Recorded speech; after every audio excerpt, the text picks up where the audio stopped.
আজকে আমার সঙ্গে পড়তে গিয়ে এরকম হবে কখনো ভাবতেই পারিনি। তো হ্যালো বন্ধুরা, তোমরা সবাই কেমন আছো? আশা করছি তোমরা সবাই ভালো আছো। আজকেও চলে এলাম নতুন একটা মিনি ব্লগ নিয়ে। ঘড়ির কাঁটায় যখন 8টা 5, তখন আমি পড়তে যাওয়ার জন্য রেডি হয়ে গেলাম।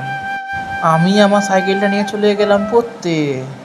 একটা কথা বলে রাখা ভালো যে আমি পড়তে যাচ্ছি বাউরিয়াতে।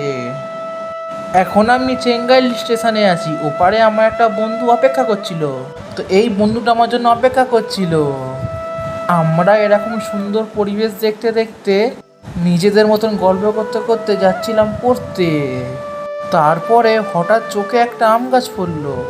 সেই গাছে আম পাতার চেয়ে আম বেশি ছিল। এরপর আমরা পড়তে চলে এলাম। তো স্যার এখন আমাদের ছুটি দিয়ে দিল।